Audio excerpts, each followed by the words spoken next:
నమస్కారం. జై శ్రీరామ్. మనం ఎప్పటి నుంచో కంటున్న కళ నెరవేరబోతున్న అద్భుత తరుణం త్వరలో రానుంది. అదే అయోధ్యలో రామ మందిర విగ్రహ ప్రతిష్టాపన, రామ మందిర ప్రారంభోత్సవం. ఈ ఘట్టానికి సుమన్ టీవీ తరపు నుంచి నేను హాజరవుతున్నాను. చాలా మందికి ఈ కార్యక్రమానికి వెళ్ళాలని ఉంది కదా. అలా వెళ్ళలేని వాళ్ళ కోసమే నేను అక్కడ మినిట్ టు మినిట్ అప్డేట్స్ మీకు అందించేందుకు ప్రస్తుతం ప్రయాణం అవుతున్నాను.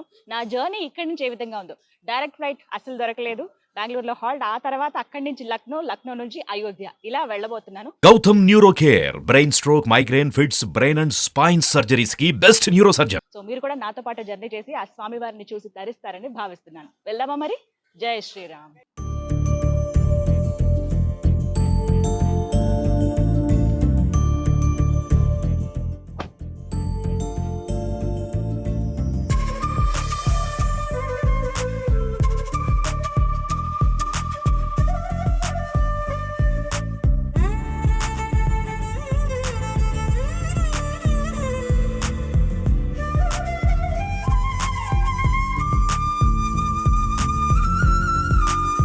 Okay, Rajiv Gandhi international airport కి చేరుకున్నాను. It's time to fly. చలో.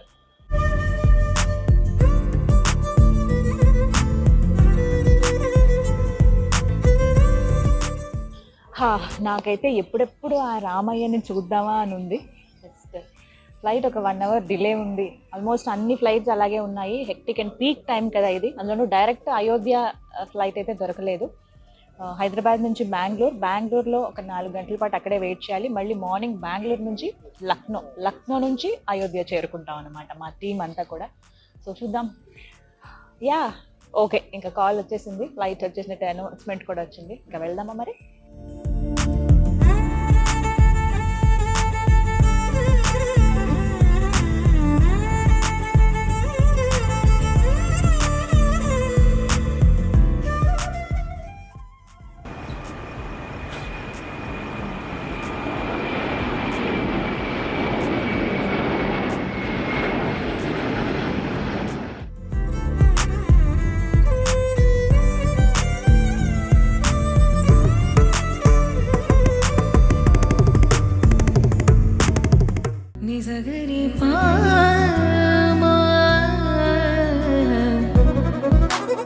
ఎస్, బెంగళూరు వచ్చేసాము. కనెక్టింగ్ ఫ్లైట్ కోసం వెయిట్ చేస్తున్నాను. మనం లక్నో కదా వెళ్ళాలి. సో కాసేపు వెయిట్ చేయాల్సి ఉంటుంది. కాసేపు కదా, ఒక 2-3 అవర్స్ వెయిట్ చేయాలి. కానీ బెంగళూరు ఎయిర్పోర్ట్ ఎంత బాగుందో తెలుసా? కెంపెగౌడ ఇంటర్నేషనల్ ఎయిర్పోర్ట్ బెంగళూరు ఎంత సుందరంగా తీర్చిదిద్దారో. చాలా అద్భుతమైన నిర్మాణం ఇది. ఇక్కడ ఇంకా స్పెషాలిటీ ఏంటంటే మొత్తం అంతా కూడా బ్యాంబూ స్టిక్స్, అంటే వెదురు బొంగులతో తయారు చేశారు. ఇవన్నీ కూడా ఇంపోర్టెడ్ బ్యాంబూస్ అంట. వేరే దేశాల నుంచి ఇంపోర్ట్ చేసుకుని మరి ఇంత సుందరంగా తీర్చిదిద్దారండి. మధ్యలో గ్రీనరీ ఏర్పాటు చేశారు, ఫ్లవర్ వేజెస్ లాగా ఇలా కొంచెం హ్యాంగ్ అవుతున్నట్టుగా. చూడాలంతే, చెప్పడం అనేది కుదరదు. చాలా చాలా బాగుంది. Very nice place. సో ఇలాంటి ప్లేస్లో ఉంటే ఇంకా హ్యాపీగా ఉంటుంది. ఇంకా రామాయణ ఎప్పుడెప్పుడు చూస్తానన్న కుతూహలం అయితే ఇంకా పెరుగుతూనే ఉంది నాకు. ఇంకా వెయిట్ చేద్దాం.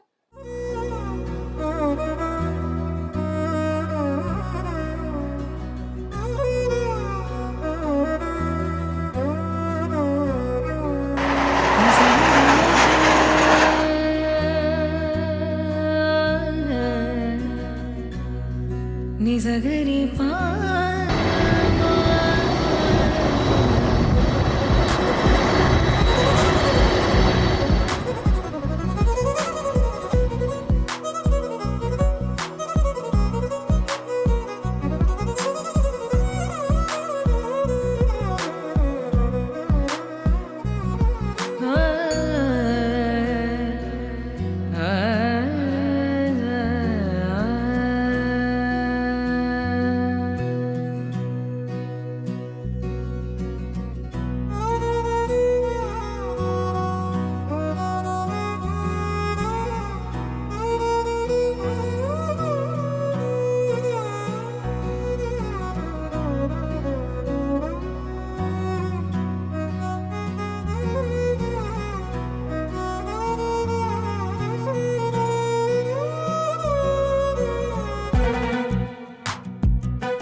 అయోధ్య చేరుకున్నాను.